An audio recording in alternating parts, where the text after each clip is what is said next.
ఆదికాండము 36వ అధ్యాయము. ఎదోమను ఏశావు వంశావళి ఇదే. ఏశావు కనాను కుమార్తెలో హిత్తీయుడైన ఎలోను కుమార్తెగు అదాను, హివ్వీయుడైన షిబ్యోను కుమార్తె అయిన అనా కుమార్తెగు అహోలిబాను, ఇస్మాయేలు కుమార్తెను నెబాయోతు సహోదరి అయిన బాసేమాతును పెండ్లి ఆడెను. అదా ఏశావునకు ఎలీఫజును కనెను. బాసేమాతు రగుయేలును కనెను. అహోలిబామా యాషును, ఎలాయమును, కోరహును కనెను. కనాను దేశంలో ఏశావునకు పుట్టిన కుమారులు వీరే.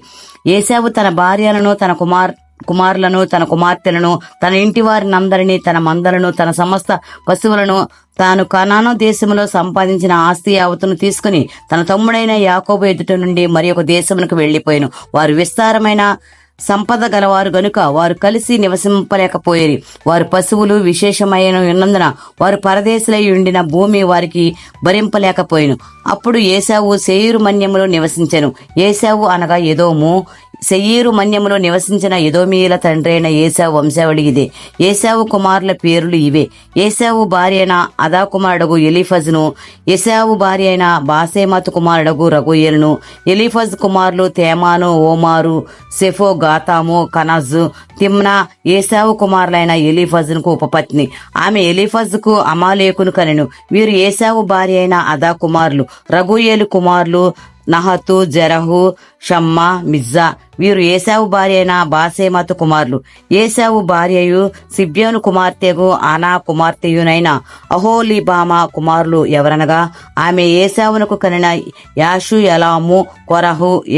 ఏశావు కుమారులలో వీరు నాయకులు. ఏశావు ప్రథమ కుమారుడైన ఎలీఫజు కుమారులు.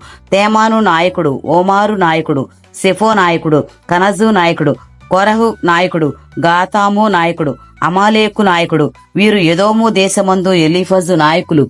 వీరు అదా కుమారులు. వీరు ఏశావు కుమారుడైన రగుయేలు కుమారులు.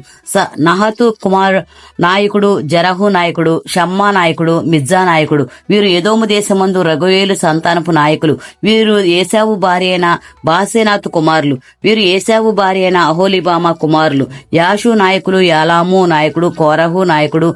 వీరు అనా కుమార్తెయు ఏశావు భార్యనైన అహోలిబామా పుత్ర సంతానపు నాయకులు. ఎదోమను దేశపు కుమారులు వీరు.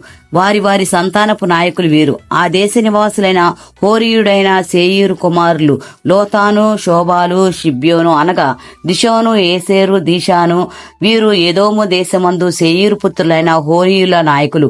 లోతాను కుమారుల హోరీ, హెమీము. లోతాను సహోదరి తిమ్నా. శోబాలు కుమారులు అల్వాను, మానాహాదు, ఏబాలు, షాపో, ఓనాము. సిబ్యోను కుమారులు అయ్యా, అనా తన తండ్రి అయిన సిబ్యోను గాడిదలను మేపుచుండి అరణ్యములో ఉష్ణదారులు కనుగొన్నవాడు.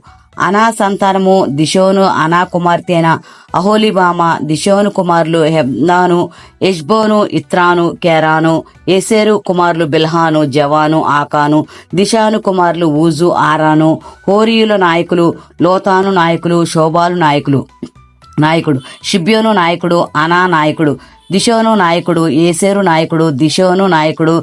షేయీరు దేశమందరి వారి నాయకుల చొప్పున వీరు హోరీయుల నాయకులు. మరియు ఏ రాజైన ఇశ్రాయేల్ మీద రాజ్య పరిపాలన చేయక మునుపు ఎదోము దేశంలో రాజ్య పరిపాలన చేసిన రాజులెవరనగా బెయీరు కుమారుడైన బెలా ఎదోములో రాజ్య పరిపాలన చేసెను. అతని ఊరి పేరు దిన్హాబా. బెలా చనిపోయిన తరువాత బోస్రా వాడైన జరాహు కుమారుడగు యోబాబు అతనికి ప్రతిగా రాజాయను. యోబాబు చనిపోయిన తరువాత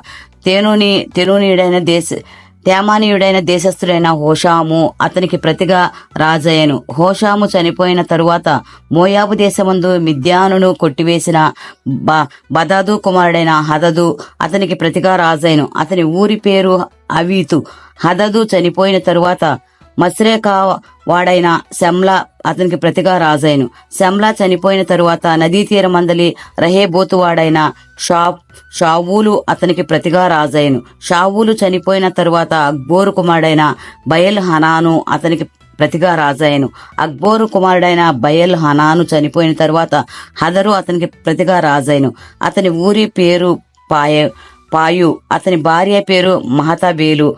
ఆమె మెజాహాబు కుమార్తె అయిన మత్రేదు కుమార్తె మరియు వారి వారి వంశముల ప్రకారము వారి వారి స్థలములలో వారి వారి పేరులు చొప్పున ఏశావు సంతానపు నాయకుల పేరు లేవనగా తిమ్నా నాయకుడు, అల్వా నాయకుడు, మతేతు నాయకుడు, అహోలిబామా నాయకుడు, ఏలా నాయకుడు, షినోను నాయకుడు, కనజు నాయకుడు, తేమాను నాయకుడు, మిస్బారు నాయకుడు, మగ్దేయేలు నాయకుడు, ఇరాము నాయకుడు. వీరు తమ తమ స్వాస్థ్యమైన దేశమందు తమ తమ నివాస స్థలముల ప్రకారము ఎదోము నాయకులు. ఏశావు ఎదోమీలకు మూల పురుషుడు. దేవుడి పరిశుద్ధ వాక్యం దీవించనుగాక. ఆమేన్.